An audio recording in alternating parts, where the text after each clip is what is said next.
Welcome back, everyone, to the deep dive. So today we're jumping right into something pretty major, really significant. It's poised to, well, reshape India's judicial landscape quite a bit. We're talking about that landmark Supreme Court judgment, you know, the one, All India Judges Association v. Union of India. And this isn't just like another ruling. It feels like a culmination. Yeah, Years of pushing for real systemic reform in how judges get picked, how they get promoted. It feels pivotal. absolutely. And I think what's really fascinating here is that these directives, they're not just small tweaks, they're fundamentally about who actually becomes a judge and then how they move up, how they advance, and ultimately that impacts the quality of justice, right? Yeah. For everyone. So yeah, these are some really fundamental shifts we're seeing. Okay, yeah, let's dig into that because, well, here's where it gets really interesting, I think. First up, this limited departmental competitive examination, the LDCE quota, that's the internal fast track exam, right? For district judges, it's back up to 25%, which is a big jump considering it was cut to, what, 10% back in 2010? And the reasoning they gave, attracting meritorious officers and dealing with those, cadre strength issues, making sure there are enough judges. Right. And a really crucial detail here for how this works, the implementation. The court was clear. This 25% isn't based on just the vacancies that pop up each year. No. It's based on the total cadre strength, the whole pool. Ah. Yeah, so think of it less like filling a quarter of the empty seats annually and more like making sure long-term a quarter of all the posts are filled by these LDCE candidates. It's subtle maybe, but it's significant. It ensures a kind of long-term focus on this merit channel, not just reacting to short-term hiring gaps. It really affects planning. Okay, that makes sense. So the LECE gets this boost, and linked to that, they've also tweaked who can even take the exam. They've cut the required experience down from 5 years down to just 3 years as a civil judge, senior division, provided, and this is key, you have 7 years total in judicial service, so including your time in the junior division. My first thought on that was, does this maybe rush things a bit, pushing judges up before they have, enough real-world wisdom? That's definitely a question people might ask. Yeah. But if you connect it to the bigger picture, I think these changes seem geared towards streamlining things, speeding up advancement for those who are already performing well within the system. It's about, accelerating careers for proven performers, aiming for more efficiency overall, hopefully without sacrificing that quality aspect.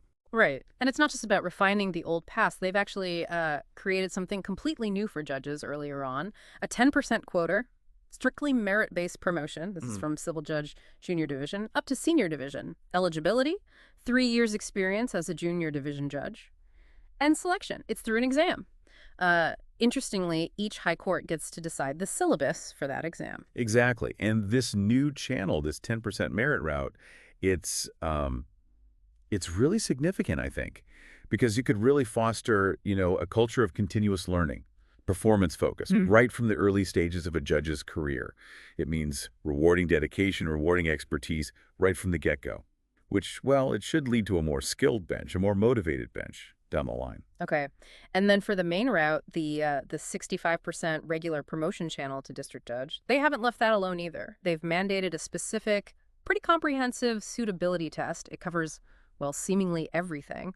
Looking at past judgments, the ACRs, those are the annual confidential reports, like performance reviews. Right, that's right, yeah. Disposal rates, how quickly they clear cases, an interview or viva, and even tests on legal and general knowledge. Wow, that's quite a list. It is. Is there maybe a risk, though, that this much assessment could bring in new kinds of bias compared to just straight seniority? It's a crucial point, definitely something to watch. But the aim seems to be ensuring promotions are based on a really holistic view, a full picture of a judge's capability, moving beyond just seniority. The idea, I think, is to build a judiciary that's, more responsive, better equipped for today's complex legal world because they've been rigorously assessed all along. This shift, it could really impact judicial accountability and potentially public trust, too, trust in their competence. Right. And finally, there's this move that feels a bit like back to basics. They've reinstated the 3-year practice requirement. You need 3 years as a practicing advocate before you can even apply for the civil judge junior division exam. And this isn't just a tweak. They explicitly overruled their own previous judgment from 2002 on this. That signals a pretty clear shift in thinking, doesn't it? It really does. Oh, and they clarified, too, that practice time counts from your provisional enrollment with the Bar Council, not from when you pass the final All India Bar exam, the AIBE. Yeah, and that detail matters. I think this whole change, reinstating the 3 years, Mm. it's not just nostalgia. It seems like a direct response to maybe some concerns that newer judges sometimes lack that practical, sort of street-level feel for legal practice. It really reinforces how important that hands-on experience is before you join the bench, making sure judges have that grounding in the profession right from the start. Could lead to, more practical, maybe more empathetic rulings. So, okay, wrapping this up, what does it all boil down to? These directives, taken together, they feel like a really comprehensive effort, reforming how judges are recruited, promoted, evaluated, touching, well, every single stage of their career. It's a huge shift. Yeah. Makes you think about the pressure, right?